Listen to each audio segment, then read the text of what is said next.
kehidupan yang kaya raya,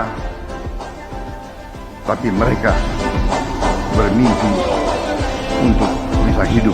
Ceritain sesuatu yang gue percaya selama 18 tahun, ya ini salahnya itu parah banget. Kesalahan ini tuh hampir bikin gue nggak jadi siapa-siapa orang. Karena ini diajarin dulu di sekolah, diajarin juga sama orang tua lu, sama bos lu, bahkan karena yang jalankan ini, yang mendengarkan advice salah ini, itu berujung jadi orang yang kompeten atau rata-rata di semua bidang. Bukan jadi karir progres gue itu bakal jauh lebih cepat daripada sekarang. Jadi balik ke masa dulu pas gue SMA, di umur ke 15 atau 16, di gue. Jadi nilai gue itu nggak jelek banget gitu ya, tapi nggak bagus banget. Gue itu rata-rata. Suka berurusan dengan angka. Segala hal yang penting itu halal dan legal di Indonesia ini gue lakuin. Ya, semua yang berhubungan dengan media atau sosial media. Nah sekarang ini yang menarik. Dulu di kepala gue di desainer, yang skill itu kalau nilai matematika gue bagus, nilai gitu gue itu merah. Jadi dulu gue itu sering banget dapat advice, ayo kita harus les matematika. Biar yang merah atau ngevlog, gue itu suka banget di desain. Gue nggak pernah di lesin desain sama sekali. Mereka suruh gue untuk spend waktu yang gue punya interest ke sana. Itu gue nggak alokasikan waktu gue ke sana.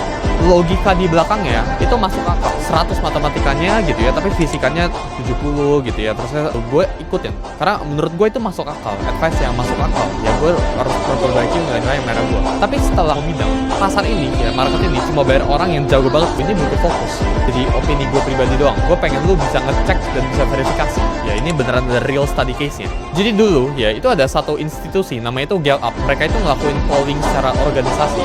Institusi Gallup ini ya itu ngelakuin research ke perusahaan-perusahaan besar ya untuk mengukur matriks-matriks karyawannya itu. Jadi karyawannya itu bekerja itu efisien atau enggak, terus karyawannya itu happy atau enggak, dan sebagainya. Perteng aja, atau mereka simply ignore ya sesuatu yang enggak bagus. Ini mereka itu 6 kali lipat lebih efisien cara kerja, 3 kali lipat lebih bahagia, dan mereka itu lebih cepat naik karirnya. Dan ini angkanya itu ekstrim ya, 6 kali lipat ya, 3 kali lipat sama 6 kali lakukan kekuatan lu atau untuk perfectin sesuatu yang udah jago. Dan ini bakal jauh lebih rewarding orang-orang yang fokus ke kekuatan mereka, bukan fokus ke kelemahan mereka. Kelemahan lo itu harus belajar jadi good operator. Yang gue lakuin ya tentang cara baca chart, sebagian orang itu merasa tersiksa buat ngebaca chart. Wah ini pusing banget liatin pattern, liatin pola, dan jadi buat jadi well-rounded mediocre. Lu ingat gak dulu lu dapet rapot, misal ada 10 mata pelajaran, orang tua lu lihat, yang orang tua lu lihat jelek, berarti kita harus bimbelin dia IPA atau science. Anak yang dapat 95 di bahasa Inggris, apa? Hasilnya itu kita habisin 12 tahun hidup kita itu buat memperbaiki kelemahan kita, buat memperbaiki nilai yang dari 60 kita naikin jadi 75. Padahal ya misal Inggris kita yang 95 tadi itu kita fokusin jadi 100, ini kita bakal jadi top 0,001% orang yang bisa bahasa Inggris. Dan ketika kita lulus, Konten lanjutannya di